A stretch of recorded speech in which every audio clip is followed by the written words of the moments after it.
يا أيها الذين آمنوا إذا لقيتم فئة فاثبتوا واذكروا الله كثيرا لعلكم تفلحون وأطيعوا الله ورسوله ولا تنازعوا فتفشلوا وتذهب ريحكم واصبروا إن اللہ مع الصابرین۔ اے ایمان لانے والو، جب کسی گروہ سے تمہارا مقابلہ ہو تو ثابت قدم رہو اور اللہ کو کثرت سے یاد کرو، توقع ہے کہ تمہیں کامیابی نصیب ہوگی، اور اللہ اور اس کے رسول کی اطاعت کرو اور آپس میں جھگڑو نہیں، ورنہ تمہارے اندر کمزوری پیدا ہو جائے گی اور تمہاری ہوا اکھڑ جائے گی۔ صبر سے کام لو، یقیناً اللہ صبر کرنے والوں کے ساتھ ہے۔ صبر سے کام لو یعنی اپنے جذبات و خواہشات کو قابو میں رکھو، جلد بازی، گھبراہٹ، ہراس، طمع اور نامناسب جوش سے بچو، ٹھنڈے دل اور جچی تلی قوت فیصلہ کے ساتھ کام کرو۔ خطرات اور مشکلات سامنے ہوں تو تمہارے قدموں میں لغزش نہ آئے، اشتعال انگیز مواقع پیش آئیں تو غیظ و غضب کا ہیجان تم سے کوئی بے محل حرکت سرزد نہ کرانے پائے، مصائب کا حملہ ہو اور حالات بگڑتے نظر آ رہے ہوں تو اضطراب میں تمہارے حواس پراگندہ نہ ہو جائیں، حصول مقصد کے شوق سے بے قرار ہو کر یا کسی نیم پختہ تدبیر کو سرسری نظر میں کارگر دیکھ کر تمہارے ارادے شتاب کاری سے مغلوب نہ ہوں، اور اگر کبھی دنیاوی فوائد و منافع اور لذات نفس کی ترغیبات تمہیں اپنی طرف لبھا رہی ہوں تو ان کے مقابلے میں بھی تمہارا نفس اس درجے کمزور نہ ہو کہ بے اختیار ان کی طرف کھنچ جاؤ۔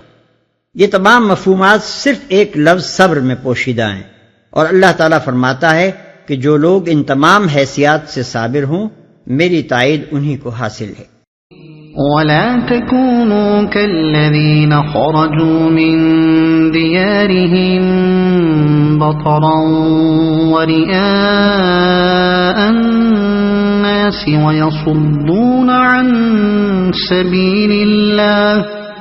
وَاللَّهُ بِمَا يَعْمَلُونَ مُحِيطٌ۔ اور ان لوگوں کے سے رنگ ڈھنگ نہ اختیار کرو جو اپنے گھروں سے اتراتے اور لوگوں کو اپنی شان دکھاتے ہوئے نکلے، اور جن کی روش یہ ہے کہ اللہ کے راستے سے روکتے ہیں، جو کچھ وہ کر رہے ہیں وہ اللہ کی گرفت سے باہر نہیں ہے، اللہ کے راستے سے روکتے ہیں۔ اشارہ ہے کفار قریش کی طرف، جن کا لشکر مکے سے اس شان سے نکلا تھا کہ گانے بجانے والی لونڈیاں ساتھ تھیں، جگہ جگہ ٹھہر کر رقص و سرود اور شراب نوشی کی محفلیں برپا کرتے جا رہے تھے۔ جو جو قبیلے اور قریے راستے میں ملتے تھے ان پر اپنی طاقت و شوکت اور اپنی کثرت تعداد اور اپنے سر و سامان کا روب جماتے تھے اور ڈینگے مارتے تھے کہ بھلا ہمارے مقابلے میں کون سر اٹھا سکتا ہے۔ یہ تو تھی ان کی اخلاقی حالت، اور اس پر مزید لعنت یہ تھی کہ ان کے نکلنے کا مقصد ان کے اخلاق سے بھی زیادہ ناپاک تھا۔ وہ اس لیے جان و مال کی بازی لگانے نہیں نکلے تھے کہ حق اور راستی اور انصاف کا علم بلند ہو، بلکہ اس لیے نکلے تھے کہ ایسا نہ ہونے پائے،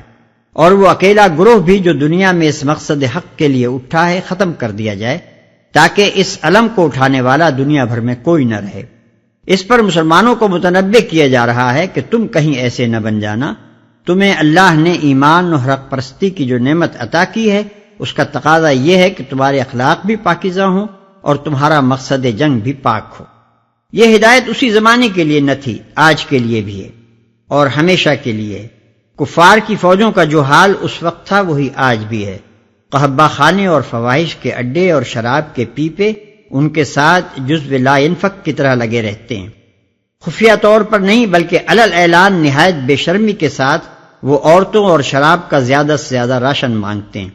اور ان کے سپاہیوں کو خود اپنی ہی قوم سے یہ مطالبہ کرنے میں باک نہیں ہوتا کہ وہ اپنی بیٹیوں کو بڑی سے بڑی تعداد میں ان کی شہوات کا کھلونا بننے کے لیے پیش کرے۔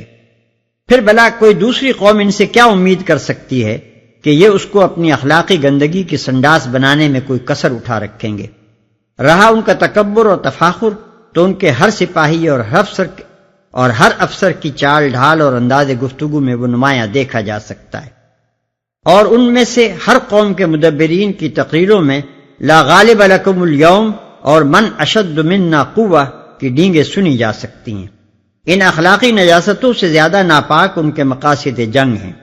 ان میں سے ہر ایک نہایت مکاری کے ساتھ دنیا کو یقین دلاتا ہے کہ اس کے پیش نظر انسانیت کی فلاح کے سوا اور کچھ نہیں ہے، مگر در حقیقت ان کے پیش نظر ایک فلاح انسانیت ہی نہیں ہے، باقی سب کچھ ہے۔ ان کی لڑائی کا اصل مقصد یہ ہوتا ہے کہ خدا نے اپنی زمین میں جو کچھ سارے انسانوں کے لیے پیدا کیا ہے اس پر تنہا ان کی قوم متصرف ہو اور دوسرے اس کے چاکر اور دست نگر بن کر رہیں۔ پس اہل ایمان کو قرآن کی یہ دائمی ہدایت کہ ان فساق و فجار کے طور طریقوں سے بھی بچیں اور ان ناپاک مقاصد میں بھی اپنی جان و مال کھپانے سے پرہیز کریں جن کے لیے یہ لوگ لڑتے ہیں۔ وَإِذْ زَيَّنَ لَهُمُ الشَّيْطَانُ أَعْمَالَهُمْ وَقَالَ لَا غَالِبَ لَكُمُ الْيَوْمَ مِنَ النَّاسِ وَإِنِّي جَارٌ لَكُمْ فَلَمَّا تَرَاءَتِ الْفِئَتَانِ نَكَصَ عَلَى عَقِبَيْهِ وَقَالَ إِنِّي بَرِيءٌ منكم إني أرى ما لا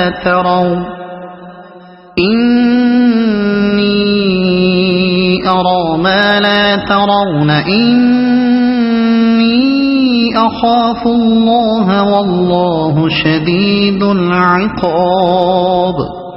ذرا خیال کرو اس وقت کا جبکہ شیطان نے ان لوگوں کے کرتوت ان کی نگاہوں میں خوشنما بنا کر دکھائے تھے اور ان سے کہا تھا کہ آج کوئی تم پر غالب نہیں آ سکتا اور یہ کہ میں تمہارے ساتھ ہوں، مگر جب دونوں گروہوں کا آمنا سامنا ہوا تو وہ الٹے پاؤں پھر گیا اور کہنے لگا کہ میرا تمہارا ساتھ نہیں ہے، میں وہ کچھ دیکھ رہا ہوں جو تم لوگ نہیں دیکھتے، مجھے خدا سے ڈر لگتا ہے اور خدا بڑی سخت سزا دینے والا ہے۔